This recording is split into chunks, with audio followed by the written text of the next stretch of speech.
지난번 아마 3.1절 예배인가요? 3.1절 즈음에 제가 6.15 남북공동선언 첫돌맞이 남북공동행사에 남쪽 대표단으로 참석했던 이야기를 드린 적이 있습니다. 거기에 이어서 오늘 이야기가 되겠는데요. 아마 북쪽의 기독교에 대한 그런 이야기가 주제가 될 것 같습니다. 행사 마지막 날에 금강산 산행을 했습니다. 그런데 그렇게 한 사람씩 대개 이렇게 파트너들을 주는데 봉숙교회 전도사님과 동행하게 되었습니다. 그분과 이제 이런저런 이야기를 나누었는데 20년 전의 일이지만 당시 나이를 비교해 보니까 저보다 한 살 위셨어요. 근데 마침 산에 올라갔다가 갑자기 비를 만나게 됐습니다. 비를 맞으면서 내려오는데 그 전도사님이 이제까지 절대 벗지 않던 그 모자를 얼른 벗어서 제게 씌워 주셨습니다. 나이는 저보다 한 살 위였지만 머리가 상당히 벗겨지셨고 꼭 모자를 쓰고 계셨는데 비가 오니까 얼른 제게 그걸 씌워 주시는 거예요. 그러더니 또 같이 북에서 온 분 누구를 만나서 우산을 하나 빌려갖고 그리고 저를 씌워주면서 내려왔는데 본인은 한쪽 어깨가 다 젖도록 자꾸 제게 씌워주는 거예요. 그래서 저는 그쪽으로 밀어주고 또 가다가 이렇게 웅덩이가 나오면은 나를 마른 쪽으로 인도해주고 자기는 웅덩이 쪽으로 가고. 그래서 사실은 비 맞는 것보다도 우산을 서로 미느라고 손목이 상당히 아팠습니다. 서로 당겨서 배려하느라고. 제가 산행을 하면서 은근히 이제 그런 이야기를 했습니다. 북도 교류하는 것이 굉장히 중요하다. 세계가 이제 점점 가까워지고 있고 일일 생활권으로 들어가는데 모두가 한 경제 체제로 수렴해가는 그런 상황이기 때문에 교류에 늦어질수록 국가 발전이 뒤지게 된다. 그런 말을 아주 조심스럽게 했습니다. 그래서 그 첫 번째 걸음으로 남북 대화라든가 남북이 교류하는 것들이 굉장히 중요하다 이런 강조를 했죠. 그랬더니 그 전도사님 말씀이 북은 누구보다도 그 필요성을 절실하게 느끼고 있다는 것입니다. 그런데 이 대화나 교류를 자기들이 하지 않는 것이 아니고 미국이 불량 국가로 지정을 해놓고 자신들이 교류하는 나라들은 전부 경제 제재를 가하고 있기 때문에 자기들이 외부 압력에 의해서 고립되는 거지 자기들 내에서는 결코 그럴 생각이 없다는 걸 누구보다 잘 안다. 이제 그런 이야기를 했습니다. 그러면서 여러 가지 숫자를 들어서 이야기를 했습니다. 북이 전에는 연간 50억 불에 가까운 무역을 동구 국가들과 했다는 것입니다. 그런데 80년대 후반에 동구권이 무너지면서 미국의 경제 제재에는 시작되고 그래서 연간 13억 불 정도로 50억 불 교류하던 게 13억 불로 떨어졌다는 거죠. 그래서 큰 어려움을 겪고 있는데 엎친 데 덮친 격으로 홍수가 찾아오고 그래서 굉장히 어려움을 겪고 정말 배가 고파서 힘든 그런 시간들을 지나가다가 이제 유럽과의 교역을 겨우 다시 회복해서 25억 불 정도 가깝게 회복하고 있다. 그래서 우리 나름대로 그 길을 모색하고 있고, 심지어는 미국하고도 교류하려고 애를 쓰고 있다. 그렇게 설명을 했습니다. 근데 이게 2001년도 얘기예요. 지금부터 꼭 20년 전 얘기니까 제가 그 이후의 상황이 어떻게 나아진 게 있는가 하는 거를 우리나라 통계청 자료로 쭉 검색을 해 보았습니다. 그랬는데 2019년도 북의 총 수출액이 2억 7천 달러입니다. 그러니까 그때보다도 10분의 1이 된 거예요. 그리고 수입은 29억 7천 달러. 그러니까 이 국가 경제가 이게 되겠습니까? 그 해에 2019년도에 남쪽의 수출액이 5,422억 달러입니다. 수입액은 5,033억 달러. 그러니까 뭐 이게 5,000달러하고 2억 달러니까는 뭐 엄청나게 비교할 수 없는 그런 거죠. 그 전에 제일 높았던 때가 언젠가 봤더니 2014년도였어요.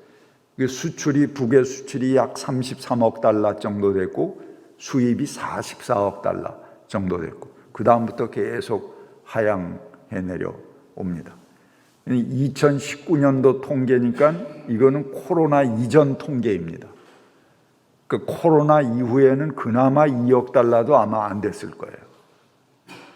완전히 셧다운 됐으니까.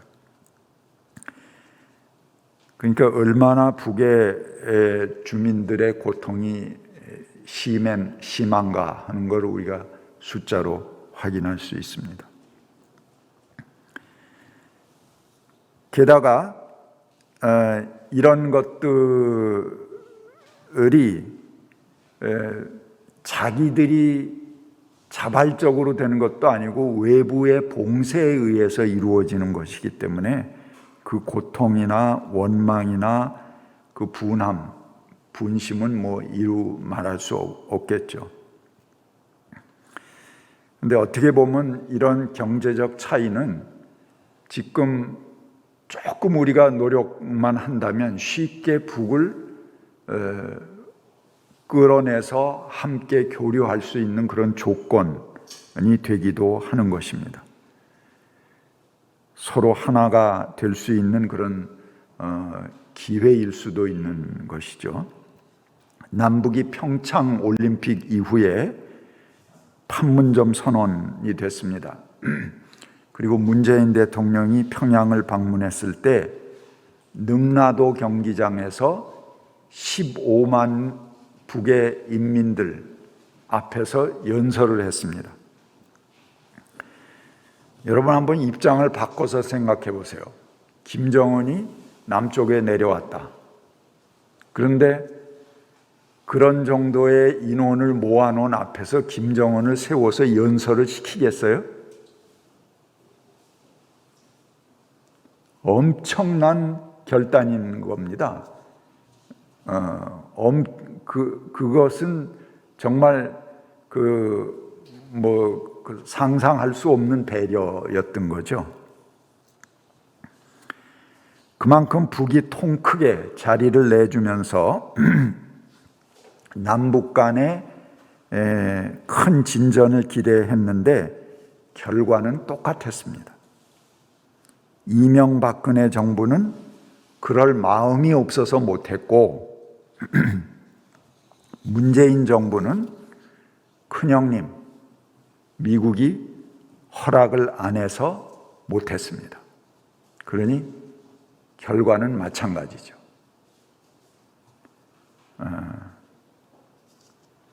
그 봉숙교회 전도사님이 목이 메어서 거의 울먹이면서 말을 했습니다. 지금 전 세계에 미국의 말 안 듣는 나라가 몇이나 됩니까?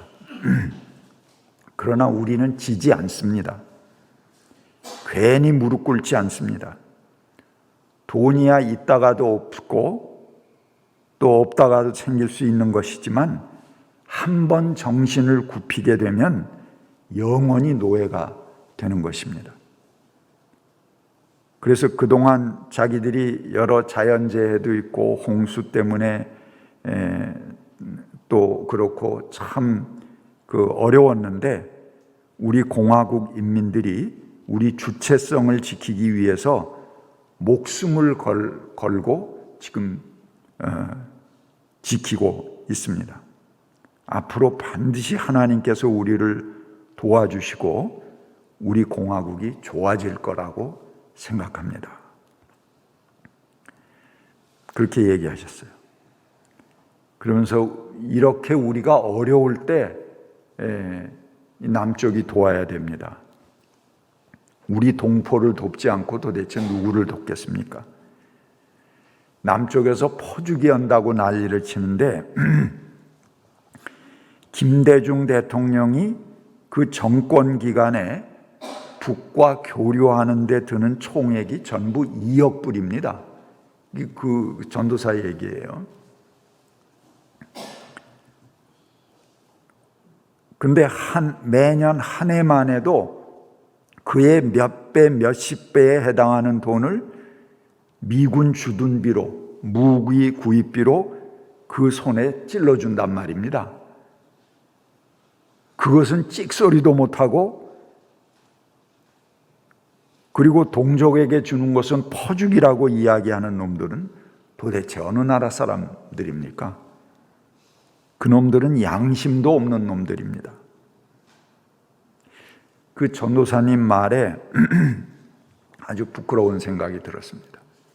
여러분, 실제로 김대중 정부 때니까 그때가 그 당시에 이제 2억 불이라고 얘기를 했는데 제가 쭉 조사를 해봤더니 김영삼, 김대중, 그 다음에 노무현 정부 이렇게 15년 동안 남북 교류를 하면서 북에 퍼준 것도 아닙니다. 남북 교류하는 비용입니다. 서로 금강산 교류하고 뭐 개성공단하고 이렇게 해서 교류해서 협력한 비용이 15년간 5조 원입니다.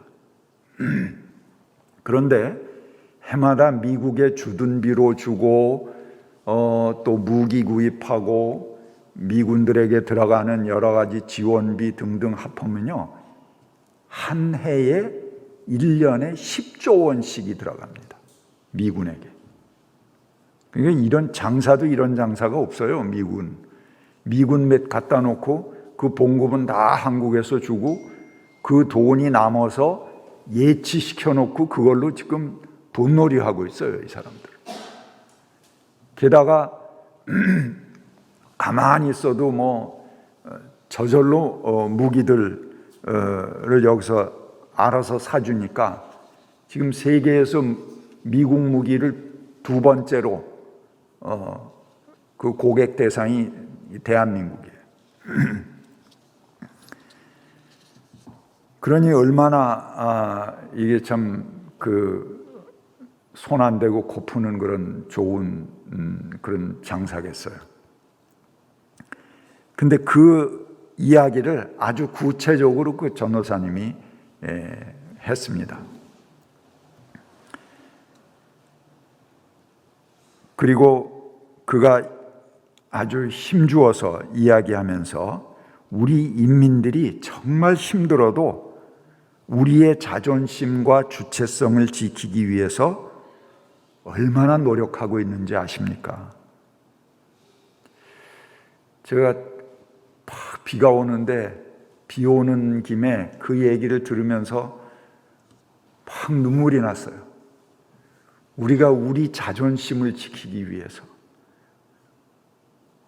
이렇게 힘들게 노력하고 있다 하는 그 말에 그만 눈물이 막 났습니다. 그래서 그 금강산 빗속에 눈물을 감추면서 둘이 서로 어깨 동무를 하고 그리고 그 산을 내려온 기억이 있습니다.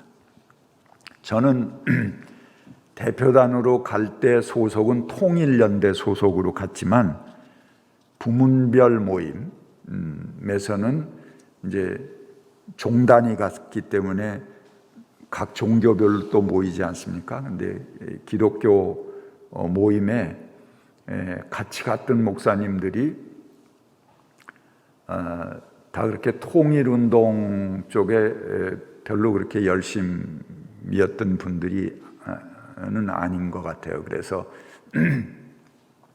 제가 자연스럽게 기독교 대표가 돼서 북쪽 기독교 그 대표들과 함께 대화를 하고 교류를 했습니다. 북쪽에는 조선 그리스도교 연맹 서기장인 오경우 목사가 나왔고 그 봉숙교회 교육자들이 나왔습니다. 그래서 5명이 대표단으로 나왔는데 이들과 만나서 계속 이틀 동안 부문별 대화, 기독교 부문의 대화를 함께 했습니다. 그러면서 여러 이야기를 들었습니다. 조선 그리스도교 연맹의 초대 위원장이 누군지 아십니까? 조선 그리스도교 연맹의 초대 위원장이 무려 김일성 주석입니다. 그리고 그의 어머니 강반석 씨는 김일성의 어머니죠. 기독교 신자입니다. 그래서 김일성 주석이 초대 위원장을 한 것을 보면 그 역시 기독교 신앙 안에 있었다. 신자 아니었나 그런 생각을 해봅니다. 그리고 그의 어머니인 강반석 씨를 기념하는 교회가 평양에 있는 칠골교회입니다. 그때 서기장은 강양욱 목사였습니다. 김일성 주석이 위원장을 하고 서기장이 강양욱 목사였는데 강양욱 목사는 북조선의 개극의 1등 공신입니다. 최고 공신이죠. 그 다음에 강양욱 씨가 위원장이 되고 그리고 그 서기장에는 강양욱 씨의 아들인 강영섭 씨가 서기장이었습니다. 그런데 제가 그 방문했을 당시에는 강영섭 씨가 위원장이었고 그러니까 차례차례대로 서기장에서 위원장으로 진급을 하는 거죠. 그리고 제가 만난 오경우 목사는 당시에 서기장이었습니다. 나중에 제가 내려와서 그 오경우 목사가 위원장이 되었다는 그런 소식을 들었습니다. 그 당시에 남쪽에서는 막 기독교를 중심으로 통일운동이 일어나던 그런 때입니다. 그래서 88년도에 남북 교류에 대한 그리스도인 선언이 NCC에서 발표됐죠. 그 무렵에 그 88년도에 통일신학동지회에서 국제심포지움이 열렸습니다. 홍문수 목사님이 주체가 돼서 하신 그런 국제 행사인데요. 그 심포지움 자료집에는 북에서도 이름만 대면은 딱 바로 알 수 있는 그런 해외 통일군들의 글이 실려 있습니다. 근데 그 중에 이제 더러는 그 통일 세미나에 참석을 하셨고 또 상당수는 정부가 불허해서 참석하지 못하고 메시지만 보내고 그런 상태로 세미나가 진행됐습니다. 그 자료집에 글을 올린 사람들이 전부 남쪽에서는 위험인물로 분류돼서 수많은 박해를 받고 접근이 금지된 그런 분들이었습니다. 몇십 년째 한국에는 들어오지 못하는 그런 분들이었는데 혹시 여러분들이 이름을 아실는지 모르겠습니다. 독일의 이영빈 목사, 미국의 홍동근 목사, 그리고 선우학원 박사 등의 글이 실렸습니다. 이분들이 지금 전부 돌아가셨는데요. 지금 이분들은 평양 애국열사능에 안치된 그런 통일꾼들입니다. 해외에서 남북에서 이 통일 문제에 물꼬를 트신 그런 아주 중요한 인물들이시죠. 그리고 남쪽에서는 홍문수 목사님, 박순경 박사님, 홍성현 목사 이런 분들이 글을 실었고 그 세미나에 저도 제 글도 하나 실렸습니다. 그때 이제 이스라엘과 유다가 서로 전쟁을 통해서 국력을 소진하고 외국의 그 포로로 잡혀가게 된 그런 역사를 쭉 가늠하는 그런 성서학 논문이었습니다. 그래서 그 자료를 제가 마침 가지고 갔었거든요. 그래서 그 오경호 목사에게 그 통일 세미나 자료집을 딱 주니까는 자기들이 너무 잘 아는 사람들의 글이 거기 있단 말이에요. 그래서 그냥 첫눈에 확 마음을 터버렸습니다. 그리고 이미 당시에 평양신학교의 그 교수, 신학교 그 교수 계셨던 홍동근 목사님을 통해서 제 글이나 책들이 좀 북쪽에 전달이 돼 있는 그런 상태였습니다.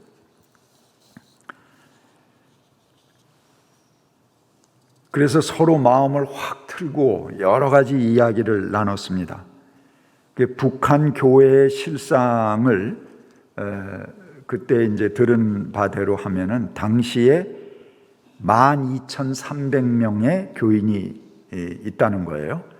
그리고 교회는 평양에 봉숙교회가 있고 칠골교회, 아까 강반석 여사의 기념교회라고 그랬죠. 그 두 개 교회가 있고 당시에 그렇습니다. 그리고 500여 가정교회가 있다, 그렇게 얘기를 들었습니다. 그리고 각 가정교회는 10여 명의 교인들로 이루어져 있고 신학교가 평양에 하나 있다. 그리고 북의 교육자는 30여 명 정도가 있고 83년도에는 성경이 번역되었다. 그리고 별도의 찬송가를 자기들이 가지고 있다. 그런 이야기들을 들었습니다. 주로 북의 교인들은 가정교회를 선호하고 가정교회의 활동은 아주 자유롭다, 그렇게 이야기를 했어요. 그래서 남쪽에서 목사님들이 오면은 많은 분들이 봉수교회나 칠골교회에서 설교하고 싶어 하는데 잘 안 시킨다고 그런 얘기를 해요. 왜 그러냐면 어떤 분들은 참 은혜스럽게 설교하시는데 더러는 전혀 역사의식이나 민족의식이 되어 있지 않아서 북쪽 사람들이 앉아서 저 따위도 설교라고 하느냐 그러고 비웃는다는 거예요. 그렇게 반발하는 경우가 아주 많기 때문에 그 설교를 잘 안 시킨다, 이제 그런 얘기를 합니다. 그리고 은혜로운 설교였다고 말하는 사람들을 얘기를 들어보면 주로 이 진보적인 쪽의 분들입니다. 그래서 제가 그런 질문을 했어요. 평양은 조선의 예루살렘이라고 하는데 기독교인 숫자가 해방 전에 벌써 12 내지 13만 명 정도에 달했는데 왜 지금 기독교인들이 그렇게 적으냐, 그렇게 물었습니다. 그랬더니 오 목사가 전쟁 때 미군이 올라와서 점령을 했는데 그때 북의 인민들이 미군은 기독교 국가니까는 우리가 그 폭격이나 그 융단 폭격을 했잖아요. 북에다가 엄청난 폭탄을 쏟아부었습니다. 2차 대전에서 남은 그런 폭탄을 2차 대전에 썼던 폭탄의 총량보다 더 많은 거를 북에다가 투하해 버렸어요. 그러니까 남은 물자 소비해 버린 거죠. 그래서 북에 성한 건물이 없고 평양 시내는 거의 쓰레기통이 되고 거의 그 집이라고 남아있지 않았다고 합니다. 그리고 시골도 그냥 곳곳에 지나가면서 이제 커다란 폭탄 구덩이들이 여기저기 파여 있는 그런 전국토가 완전히 폭탄 밭이 돼 있는 그런 상황이었다. 이제 그런 얘기를 합니다. 그런데 그 초기에 이제 너무 추우시면은 저기 에어컨을 끄세요. 저 뒤에 제가 아까 추워서 추울까봐 좀 틀어놨었거든요.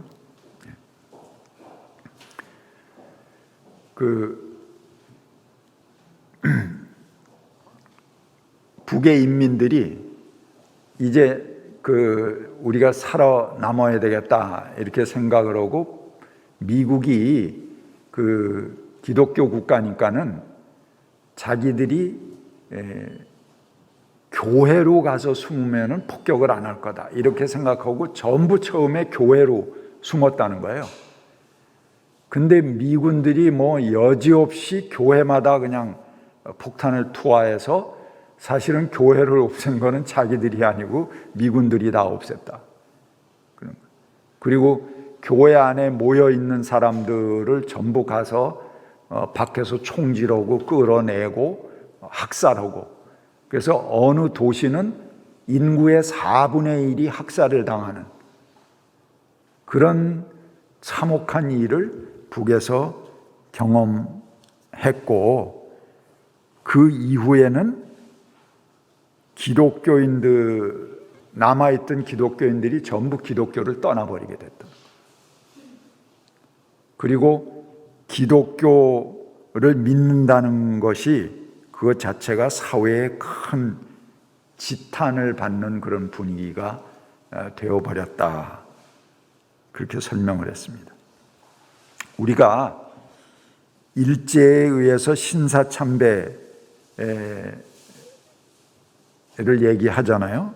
일제 때. 그러면서 한국교회가 그때의 죄책을 고백해야 된다, 그런 얘기는 말하지만 사실 그거보다 더한 그런 죄책 고백해야 될 것이 있습니다.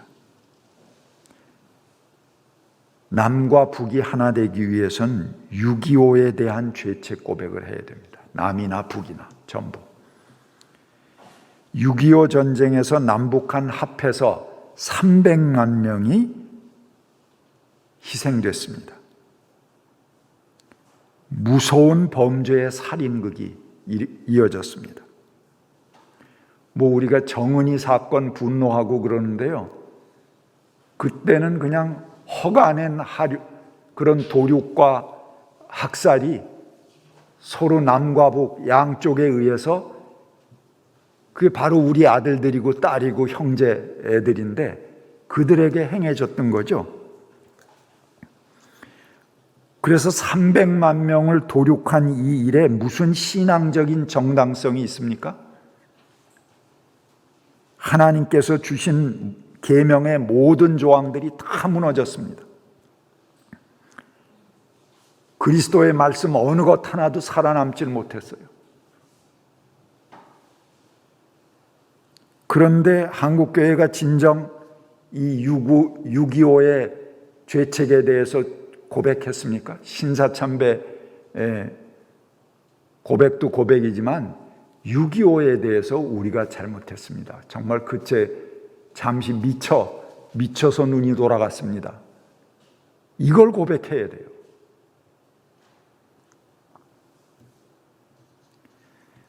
그런데 뉘우치기는커녕 아직까지도 광란의 분심을 뿜어대면서 또 다른 전쟁과 살해의 기회를 호시탐탐 엿보고 그 북에 대한 증오를 퍼붓고 있는 게 한국 기독교 아닙니까? 여기 어떻게 이웃을 내 몸과 같이 사랑하고 원수까지 사랑하라고 하는 주님의 말씀을 그 형제를 살해한 피가 아직 내 손에 뚝뚝 떨어지고 있는데 그걸 싹 뒤에 감추고 이웃을 사랑해라, 원수까지 사랑해라, 그 얘기를 어떻게 합니까? 뭔 주둥이로? 이게 참 가증스럽잖아요.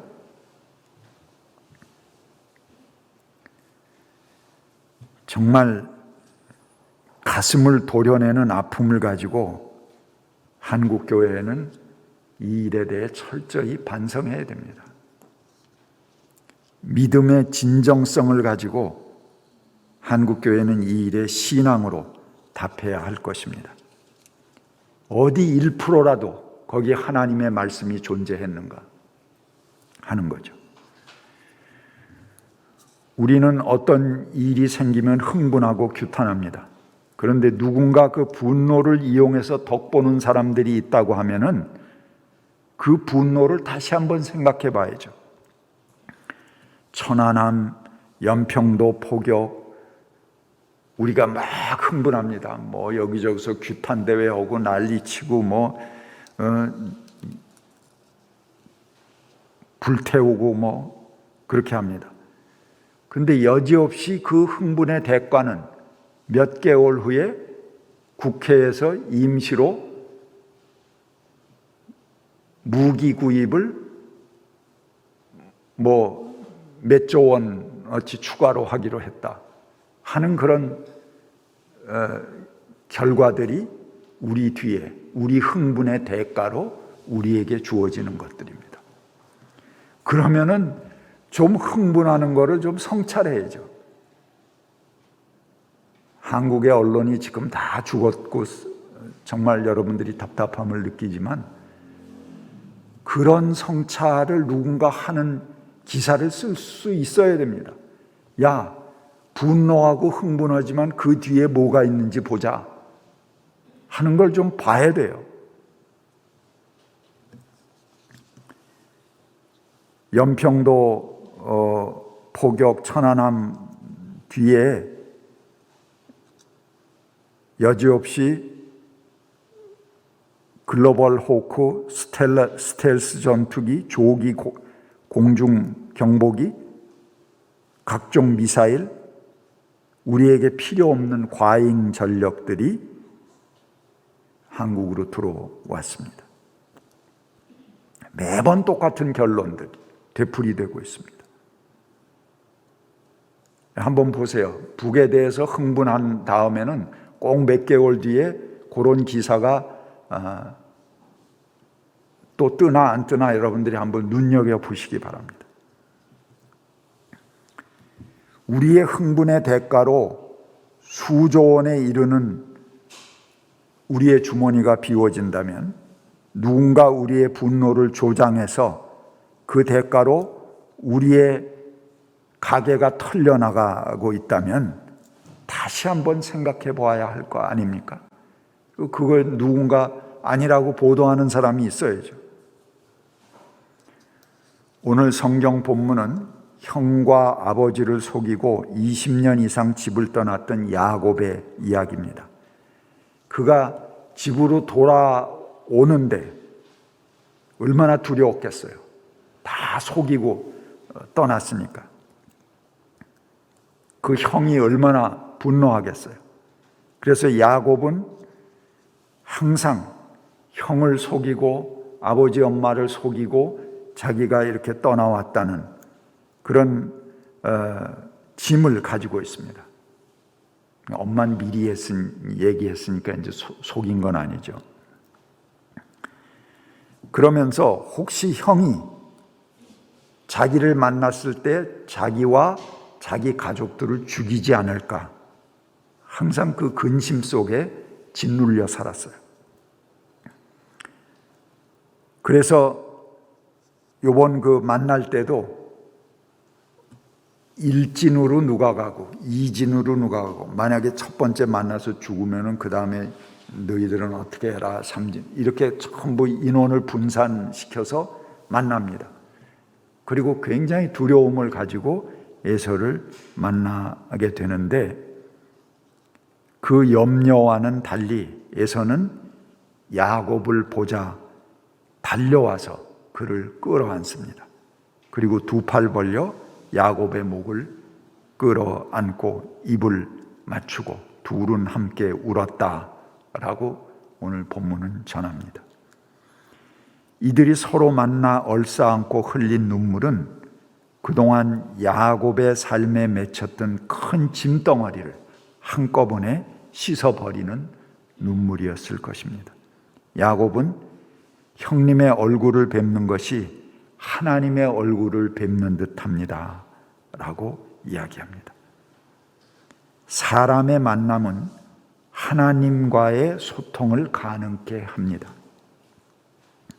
예수께서도 제물을 드리기 전에 형제와 불화한 것이 생각나거든 제물을 놓고 먼저 가서 화해하고 오라고 하셨습니다. 우리 사이에 진정한 소통이 가능하다면 이 세상의 전쟁은 사라졌을 것입니다. 대화가 되지 않으니까 서로 전쟁하는 거죠. 누가 전쟁을 좋아하겠어요? 죽는 길인데. 그래서 우리가 이 불신과 증오를 걷어내고 남북이 진정으로 하나 되는 그런 마음, 평화를 위해서 기도하는 것이 우리 크리스찬들의 우선 가는 사명이 되어야 할 것입니다. 같이 기도하겠습니다.